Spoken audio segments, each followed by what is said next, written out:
ভৱিষ্যত গঢ়িবলৈ আহিছিল এই সকল ছাত্ৰী।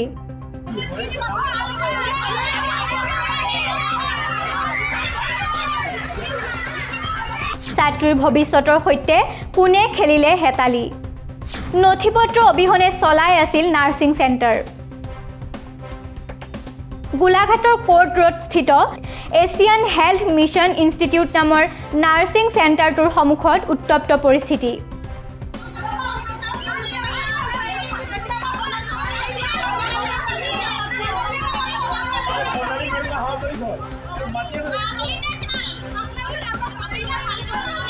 ক্ষোভিত ছাত্ৰীয়ে নিজৰ ভৱিষ্যতৰ সুৰক্ষা বিচাৰি একগোট হ'ল চেণ্টাৰটোৰ সন্মুখত। বছৰ বছৰ ধৰি অনুমতিবিহীনভাৱে চলাই অহা নাৰ্ছিং চেণ্টাৰটোৰ নাই কোনো নথিপত্ৰ। পিছত শংকিত ছাত্ৰীসকলে উচিত ন্যায় প্ৰাপ্তিৰ দাবীত আয়ুক্ত কাৰ্যালয়ৰ সন্মুখত গৈও প্ৰতিবাদ সাব্যস্ত কৰে। মোৰ নাম পুষ্পাঞ্জলি কাকতি। মানে 2 বছৰ যিহেতু আমাক মানে ভুৱা মানে এইটো আমাক আচলতে গভ এফিলিয়েটেড বুলি আমাক কৈছিলে। যেতিয়া আমি এডমিশ্যন ল'ব আহিছিলোঁ তেতিয়া আমাক যোনজন MD আছিল, MD বিজয় সিঙে কৈছিলে যে তোমালোকৰ এইটো অনলাইন এডমিশ্যন হ'ব, অনলাইন ৰেজিষ্ট্ৰেশ্যন হ'ব, লগতে তোমালোকৰ গভমেণ্টৰ চাৰ্টিফিকেট আহিব। কিন্তু এতিয়া যিহেতু আমি ইমান 16 মাহৰ পাছত গম পালোঁ, আমাৰ ওলাব আৰু 2 মাহ বাকী, 16 মাহৰ পাছত যিহেতু গম পালোঁ যে এখন ভুৱা ইনষ্টিটিউট চলাই আছে। কিন্তু আমি এতিয়া প্ৰশাসনক এটাই ক'ম, যিহেতু আমাক ন্যায় লাগে, আমাক ন্যায় দিয়ক। ইনষ্টিটিউটটো কোৰ্ট ৰোডৰ, গোলাঘাট কোৰ্ট ৰোডৰ মাজমজিয়াত এছিয়ান মিছন ইনষ্টিটিউট। আমি এডমিশ্যন ফিজ আছিলে আমাৰ 4000 আৰু মাহেকে আছিলে আমাৰ 1000 আৰু মানে পৰীক্ষাৰ ফিজৰ কাৰণে আমাৰ 600 টকা লৈছিল। প্ৰেক্টিকেল তেওঁলোকে এতিয়া কৈছে যে আমাৰ অকল এইটো থিয়ৰী মানে ষ্টাডি চেণ্টাৰ বুলি কৈছে, কিন্তু তাত আমাৰ প্ৰেক্টিকেলো কৰোৱা হৈছিলে। বেজি চেলাইন আমাক দিছিলে, বেজি দিছে, মানে বেজি IV দিছে, IM দিছে, এনেকৈ শিকাইছে। যিহেতু এতিয়া ভুৱা বুলি প্ৰমাণ হৈ গ'ল, গতিকে আমাক এতিয়া ন্যায় লাগে। আমি ইমান বছৰ যিমানখিনি পইচা খৰচ কৰিলোঁ, যিহেতু তেওঁলোকে এতিয়া চাৰ্টিফিকেট দিব নোৱাৰে, গতিকে আমাক পইচাখিনি ঘূৰাই লাগে। তেখেতসকলকো মানে কৈছে তেখেতৰ ভাল এটা ব্যৱস্থা লওক। যিমানখিনি ষ্টুডেণ্টক মানে ইমান এটা হাৰাশাস্তি কৰিলে, সেই হাৰাশাস্তিৰ বিনিময়ত মানে আমাক এটা ভাল ন্যায় দিয়ক। মানে এতিয়া মানে চৰকাৰে যাতে হস্তক্ষেপ কৰে। প্ৰিন্সিপাল আছিল উজ্জ্বল বৰা আৰু MD আছিল বিজয় সিং। কিন্তু এতিয়া তেওঁলোকক কালি সোধোতে তেওঁলোকে প্ৰিন্সিপালজনে কৈছে যে উজ্জ্বল বৰাই কৈছে মই তাৰ প্ৰিন্সিপাল নহয়, আৰু যোনজন MD সোধা হৈছে আপুনি তাৰ কি হয় বুলি, তেওঁ এতিয়া তাৰ মানে MD নহয় বুলি কৈছে। তেওঁ কৈছে যে মই এজন ছুইপাৰহে। নহয় দাদা, মই MD নহয়। MD নহয়, মই অফিচ পিয়ন। মোৰ আপোনালোকৰ এপইণ্টমেণ্টে দেখাইছিলে এদিনা। কি এপইণ্টমেণ্ট দেখাই? প্ৰায় 300কে আপ আছে, 300কে ওচৰত বেছি আছে। আপোনাৰ এডমিশ্যন ফিজ যোৱা বছৰ 4500 টকা আছিলে, এবছৰ 5500 টকা হৈছে। আৰু মান্থলি ফিজ 1000 আছে।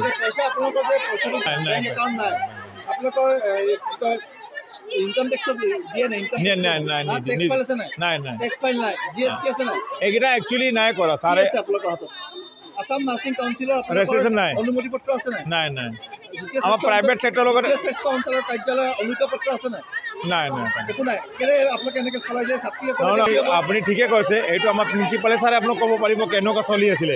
এগ্ৰিমেণ্ট তাৰ নামতে আছিলে, আমি জাষ্ট কৰ্মচাৰী। তাত আমিতো কাম কৰ্তা আমি জানো। একচুৱেলি ছাৰ ওচৰত থাকে, তাহাঁতি তাৰ ছাৰে কি কৰে, ছাৰ মোক কৈ দিয়ে বিজয় এইটো পইচা লিখি দি দিয়া হৈ যায়। কি ভুৱা? মই অফিচ পিয়ন হিচাপতে আছোঁ। কাৰ্যত বহুত দিনৰ পৰা চলি আছিলে, কিন্তু এতিয়া নতুন কোৰ্চ ষ্টাৰ্ট হৈছিলে দাদা। 300 মান হ'ব। সংস্থাপন কিছুমানে কৰি আছিলে দেই, প্ৰাইভেট চেক্টৰতে কৰি আছিলে, কিন্তু এতিয়া যোৰহাট আণ্ডাৰ দিয়ে। আমি ইমানেই জানো, আমাৰ প্ৰিন্সিপালে আপোনালোকক বুজাব পাৰিব কেনেকুৱা কি আছে এগ্ৰিমেণ্টটো।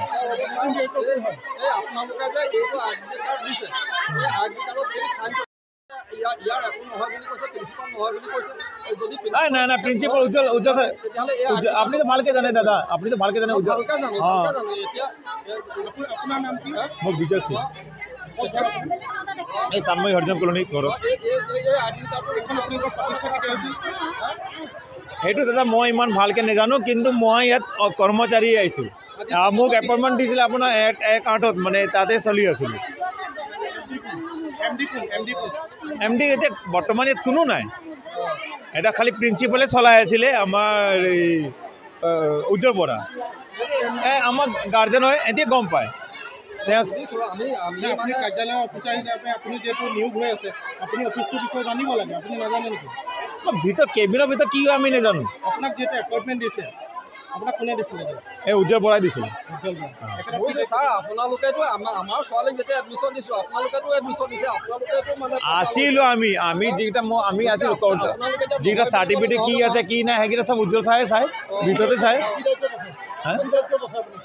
মোৰ এনেই অফিচ পিয়ন হিচাপতে আছোঁ, মোৰ এপইণ্টমেণ্টো আছে, মই এপইণ্টমেণ্ট কালি দেখাইছিলোঁ, আপুনি চাব পাৰিব আপোনালোকে। এতিয়া DC ছাৰে আমাক কি নাম জইণ্ট ডক্টৰে আমাক এদিন ইনকুৱাৰী কৰি গ'ল, তাহাঁতে কি ইউটিলাইজ দিয়ে তেতিয়া আমি কিবা ক'ব পাৰিব। সেইকাৰণে ছাৰ অহা নাই, ছাৰ আহিলে আমি ক'ব পাৰিম কি ক'ব পাৰিব। নিশ্চিতভাৱে ইয়াতকৈ আৰু দুৰ্ভাগ্যজনক বিষয় একো হ'ব নোৱাৰে, কাৰণ জিলা আয়ুক্তৰ কাৰ্যালয়লৈ 100 মিটাৰ দূৰ আৰু গোলাঘাট কোৰ্ট বিশেষকৈ যি মানে ন্যায় বিচাৰ কৰে, এই কোৰ্টৰ ওচৰৰ এই 100 মিটাৰ দূৰত এনেকুৱা এটা প্ৰতিষ্ঠান স্থাপন কৰি এই দালালী চক্ৰই আজি 5 বছৰ ধৰি যিমান গ্ৰাম্য অঞ্চলৰ বিশেষকৈ যুৱতীসকলৰ পৰা যি কোটি টকা ইয়াত লুণ্ঠন কৰি আছে, ইয়াতকৈ আৰু লজ্জাজনক কথা একো নাই। আমি অসম জাতিৰ যুৱ ছাত্ৰৰ পক্ষে অতি শীঘ্ৰে আমি দাবী জনাইছোঁ যে সেই দালাল চক্ৰক অতি শীঘ্ৰে তদন্ত কৰি উচিত শাস্তি বিহিব লাগে। মাতিছে আহিবলৈ ইয়াত, এতিয়া আমাৰ বৰ্ণালী মেমো লাগে। বৰ্ণালী মেম ইমান দিন ইয়াত পঢ়াই আছিলে, তেতিয়া কেলে নাই কোৱা যে আমাৰ ইয়াত এইটো ভুৱা চলি আছে। মেম ওলোৱা যোৱাৰ পিছত তেতিয়া কেলে কৈ আছে যে এখন ভুৱা চেণ্টাৰ। মেমৰ কিবা কাজিয়াতে লাগিছে। মেমে সদায় আমাৰ ক্লাছত গৈ ছাৰহঁতৰ বদনাম গাই ফুৰি থাকে। এতিয়া মেম ওলাই গৈ কেলে বদনাম কৰি আছে আমাৰ ইনষ্টিটিউটখন। আগতে ক'ব লাগিছিলে 2022 ষ্টুডেণ্টবোৰক কেলে চাৰ্টিফিকেট দিলে মেমে, তেতিয়া ক'ব লাগিছিলে। এতিয়া কেলে কৈ আছে? এতিয়া মেমক ছাৰহঁতক তেতিয়া চবক মাতিছে, এতিয়া মেমকো ইয়াত মাতিব লাগিব। আমাৰ মেমক লাগিবই লাগিব, আপোনালোকে মেমক মাতি আনিব লাগিব ইয়াত আজি, নহ'লে আমি মেমৰ ঘৰলৈ যাম। আমালোকৰ 1 বছৰৰ ওপৰত হ'ল। বৰ্ণালী হাজৰিকা। আমি নহয় মানে এইখন ৰেজিষ্ট্ৰেশ্যন নাই বুলি আমি নাজানো, কিন্তু এইখন প্ৰাইভেট বুলি আমি জানো। প্ৰাইভেট আমাৰ ওচৰত ইমান পইচা নাই, আমি দুখীয়া ঘৰৰ ছোৱালী, আমি ইয়াত প্ৰাইভেট বুলিয়ে পঢ়িবলৈ আহিছোঁ। নহ'লে আমি গভৰ্ণমেণ্টত পঢ়িব পাৰিলোহেঁতেন, চিভিল আছিলোঁ ওচৰত, আমি তাতে পঢ়িব পাৰিলোহেঁতেন। আমাৰ ওচৰত ইমান পইচা নাই, সেইটো কাৰণে আমি ইয়াত পঢ়ি আছিলোঁ। মেমে ইমান দিন আমাক কৈছিলে, ইমান দিন মেমে যদি জানে মেমটো আগৰ পৰা জানে জন ছাৰৰ ওচৰত, জন ছাৰৰ লগত এখন কানেকশ্যন আছে, তেতিয়াহ'লে মেমে আগত কেলে নাই কোৱা? এতিয়া ওলাই যোৱাৰ পিছত মেমে কেলে কৈ আছে? আৰু বৰ্ণালী মেমে চব কথা জানে বৰ্ণালী মেমে আগতে নাই কোৱা, এতিয়া কেলে কৈ আছে? মেমে মানে ইয়াৰ পৰা ওলাই গৈছে যে এতিয়া মেমে কাজিয়া কৰি নিজে ওলাই গৈছে, গৈ এতিয়া নিজে বদনাম কৰি আছে। আগত ক'ব লাগিছিলে এইটো কথা। প্ৰিন্সিপালৰ নাম হয় উজ্জ্বল। নাই কৰা। ছাৰ বহুত ভাল হয় আৰু ছাৰে আমাক বহুত মৰম কৰে। মেমে মানে বেছিকৈ কয়, মেমে চবৰ ৰুমত গৈ মেমে ছাৰহঁতৰ বদনাম গাই ফুৰি থাকে যে ছাৰ এনেকুৱা, এইটো ছাৰ এনেকুৱা, সেইটো ছাৰ এনেকুৱা, নিজে ভাল মানে। এতিয়া আমি চাইছোঁ আমাৰ DC ছাৰৰ ওচৰত এটা অনুৰোধ যে আমাৰ ইনষ্টিটিউটত বন্ধ কৰিব নালাগে। আমাৰ ইমানকেইটা ছোৱালী, 400 ছোৱালী আছে, চবৰ লাইফ এনে বদনাম হ'ব নালাগে। কিছুমান ছোৱালী আছে জানুৱাৰীত ফাইনেল হ'ব আছে, সিহঁতৰ 1 মাহ আছে। এতিয়া 1 মাহৰ কাৰণে সিহঁতৰ গোটেই লাইফটো বৰবাদ হ'ব নালাগে। আমাৰ DC ছাৰে এতিয়া যিকোনো এটা পৰ্যায় দিয়ক, আমাক ইয়াত ইনষ্টিটিউটটো থাকিবলৈ দিয়ক আৰু আমাৰ পঞ্জীকৰণ থকা চাৰ্টিফিকেট দিবলৈ চেষ্টা কৰক। আমাৰ সেইটোকে লাগে। আমাৰটো 18 মাহৰ হয়। আমাৰ এডমিশ্যন ফিজ 4000 টকা আৰু মাহেকীয়া 1000 টকা। মোৰ চেহনাজ পাৰবিন।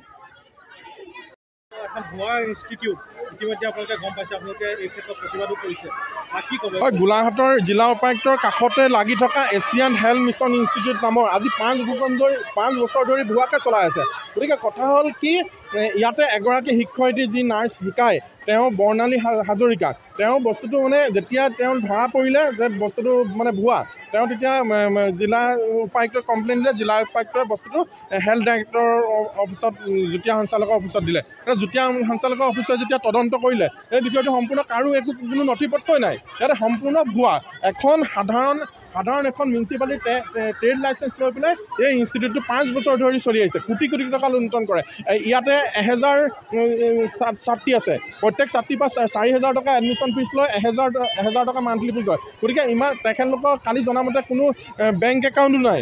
বেংকে অন্যায় কৰ ফাঁকি দিছে তেওঁলোকে গোটেই সম্পূৰ্ণ বস্তুটো ভুৱা যোৰহাটৰ এখন প্ৰতিষ্ঠানৰ পৰা তেওঁ অনুমতি লৈছে বুলি কৈছে কালি আমি যোৰহাট প্ৰতিষ্ঠানৰ লগত ফোনত কথা পাতিছোঁ তেওঁলোকে কৈছে আমাক বস্তুটো সুধিছে আলোচনা কৰিছে গতিকে তেওঁলোকৰ পৰা কোনো ধৰণৰ লোৱা নাই ইয়াতে আমাৰ গোলাঘাটৰ কে চিভিলৰ আণ্ডাৰত কৰিব পাৰে আৰু NIL VKB আণ্ডাৰত কৰিব পাৰে গতিকে এই ইনষ্টিটিউটখন সম্পূৰ্ণ ভুৱা ইতিমধ্যে ওলাই গ'ল আৰু উপায়ুক্তৰ অফিচৰ কাষতে লাগি আছে গতিকে আজি 3 দিন হ'ল ইয়াতে কোনো কাৰো হস্তক্ষেপ আমি দেখা নাই আমি ইয়াৰ লোকেল MLA বিত্তমন্ত্ৰী অজন্তা নিয়োগ মহোদয়ৰ হস্তক্ষেপ বিচাৰিছোঁ আৰু বিশেষকৈ যি গাৰ্জেন মিনিষ্টাৰ স্বাস্থ্যমন্ত্ৰী কেশৱ মহন্ত ডাঙৰীয়া গোলাঘাটৰ গাৰ্জেন মিনিষ্টাৰ গতিকে তেওঁৰ হস্তক্ষেপ বিচাৰিছোঁ আমি মুখ্যমন্ত্ৰীৰ হস্তক্ষেপ বিচাৰিছোঁ এই হাজাৰ ছাত্ৰী ভৱিষ্যত কি হ'ব তেওঁলোকৰ ইমান সময় নষ্ট কৰিলে 18 মাহ কোচিং কৰি বেলেগ ইনষ্টিটিউটত কাম কৰিবলৈ গৈছিলে আজি তেওঁলোকক উলিয়াই পঠিয়াইছে যে এইখন ভুৱা চাৰ্টিফিকেট তোমালোকে ল'ব নোৱাৰিবা গতিকে এই চক্ৰটো সমগ্ৰ অসমত চলি আছে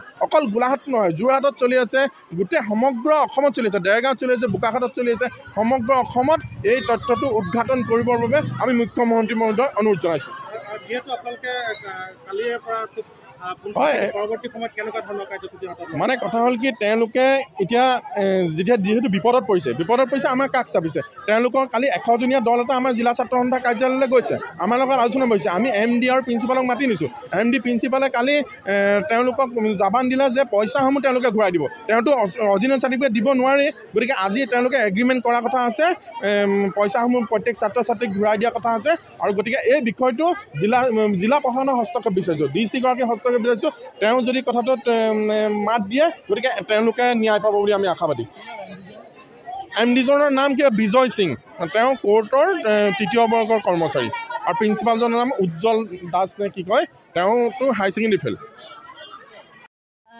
লুণ্ঠন চলাই আছে তেওঁলোকে ইমানখিনি লুণ্ঠন চলাই আছে আৰু আমাক যে ইমান দিনে বিশ্বাসঘাতকতা কৰি আছে ভুৱা চাৰ্টিফিকেট দিছে জিৰক্স কৰা চাৰ্টিফিকেট দিছে সেইবিলাক মানে আমি অভিযোগ লৈ ইয়ালৈ আহিছিলোঁ ছাৰহঁতৰ পৰা কিবা এটা সলিউশ্যন বিচাৰি ছাৰহঁতে কৈছে তোমালোকে অভিযোগটো দিছা আমি মানি লৈছোঁ ইয়াৰ পৰা ছাৰহঁতে সম্পূৰ্ণৰূপে সহায় কৰিব ইনভেষ্টিগেশ্যন অলৰেডি কৰিছে ইনভেষ্টিগেশ্যন কৰি কিন্তু সিহঁতৰ ওচৰত কোনো মানে ইয়াৰ একো নথি পত্ৰ পোৱা নাই যে সিহঁতি ইনষ্টিটিউটটো চলাব পাৰিব বা কোনো মানে অফিচিয়েলি সিহঁতৰ ওচৰত একো কাগজ পত্ৰ নাই সেয়া অলৰেডি নিউজ ওলাই গৈছে পাইছে সকলোৱে কিন্তু ইয়াৰ পৰা এতিয়া আমি আহিছোঁ জনাইছোঁ কথাটো এনেকুৱা হৈছে ছাৰহঁতে কৈছে ইয়াৰ পৰা সম্পূৰ্ণৰূপে ইনভেষ্টিগেশ্যন চলাব তাৰপিছত ছাৰহঁতেতো কোনো পধ্যে মানে কি শাস্তি হ'ব সিহঁতৰ ওপৰত ছাৰহঁতেতো উত্তৰ মানে ক'ব নোৱাৰে সেইটো কথা ছাৰহঁতে বিচাৰ কৰিব নোৱাৰোঁ কৈছে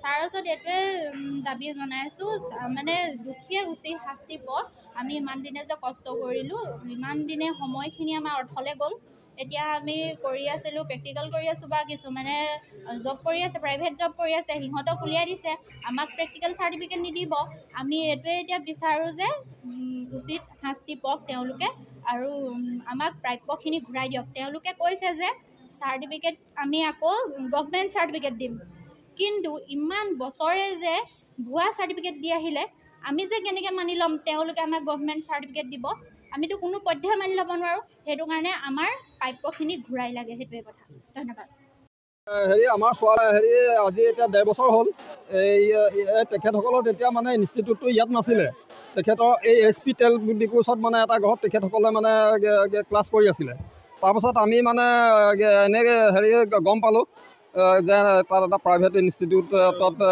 নাৰ্ছ প্ৰশিক্ষণ দিয়ে আমি তেতিয়া তাৰমানে আমাৰ ছোৱালীও মানে নাৰ্ছৰ অকণমান শিক্ষা ল'বৰ কাৰণে বৰ ৰাপ আছিলে তাৰপৰা তেতিয়া আমি মানে গম পাই পেলাই তেখেতৰ সকলো ইনষ্টিটিউটত গৈ পেলাই আমি কথাখিনি ল'লোঁ তেতিয়া আমি দেখিছোঁ যে হেৰিখনত মানে এফিলেটেড বা ministry of government of Assam গতিকে আমি সেইখিনি আৰু চৰকাৰৰ লগত মানে আছে বুলিয়ে মানে আমি ভাবি ল'লোঁ কিন্তু তেওঁলোকে যে সেইটো মানে তাত ভুৱাকৈ লিখি থৈছে আমি সেইটোতো কথাটো নাজানো আমি সেইখিনি মানে চাওক এইটো ID কাৰ্ড দিছে এই ID কাৰ্ডত আপোনালোকৰ লিখা আছে এই affiliated by government of Assam চাওক হয়নে নহয় গতিকে তেওঁলোকে যে এইটো ভুৱাকৈ দিছে আমি সিমান কিন্তু আমি আৰু অভিভাৱকে বিচাৰ কৰিবলৈ যোৱা নাই এতিয়া আপোনালোকৰ মোৰ ছোৱালী পঢ়ি আছে মোৰ ছোৱালী মানে এতিয়া 1.5 বছৰ হ'ল ইয়াত পঢ়ি থকা কিন্তু তেখেতসকলে যে মোৰ ছোৱালীৰ নাম স্বপ্নালী বৰুৱা, আপোনাৰ নাম? মোৰ নাম পৰেশ বৰুৱা, কোন জেগাত? কাকডোঙা নামখাটোৱালত। 1.5 বছৰ দিন পঢ়ি আছে। 1.5 বছৰ দিন পঢ়ি আছে। তাৰমানে আৰু 2 মাহৰ পাছত তাই মানে ফাইনেল পৰীক্ষা হ'লহেঁতেন। ফাইনেল পৰীক্ষা হ'লহেঁতেন, তাৰপাছত আকৌ মানে তেতিয়া তাৰপাছত হেৰি হ'লহেঁতেন আপোনাৰ এইটো মানে এক্সাম হ'লহেঁতেন। কিন্তু এতিয়া মানে আপোনাৰ এয়া হেৰি আপোনালোকৰ এই মিডিয়াসকলৰ সহযোগতহে আমি গম পাইছোঁ যে এইটো মানে তেখেতসকলে যিটো মানে গভ এফিলিয়েটেড বুলি চাইনবোৰ্ডত লিখি থৈছে সেইখিনি ভুৱা বুলি আমি গম পালোঁ।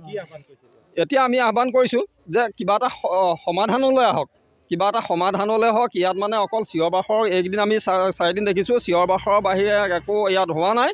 হয় তেখেতসকলে পইচা পাতি আমাক সমূলঞ্চে ঘূৰাই দিয়ক, যিখিনি আমাৰ 1.5 বছৰত খা খৰচ হ'ল। আমি এতিয়া ছোৱালী ইয়াত মানে ভাড়া ঘৰত ৰাখি পেলাই পঢ়ুৱাইছোঁ। চৰকাৰে মানে এইটো হেৰি যে এইটো মানে চৰকাৰী এটা ভুৱা অনুষ্ঠান বুলি চৰকাৰক এটা দোষাৰোপ কৰি থৈছে তেখেতসকলে। গতিকে চৰকাৰে বস্তুটো হস্তক্ষেপ কৰি পেলাই ইয়াৰ মানে উচিত তদন্ত কৰি আমাৰ এই ছোৱালীসকলৰ মানে ভৱিষ্যতে আজি 2 বছৰ 3 বছৰ লছ হৈ গ'ল।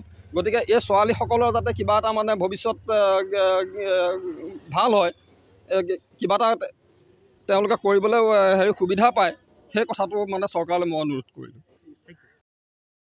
গোলাঘাটৰ পৰা মৃদুল গোস্বামীৰ ৰিপৰ্ট, এনিটাইম 24।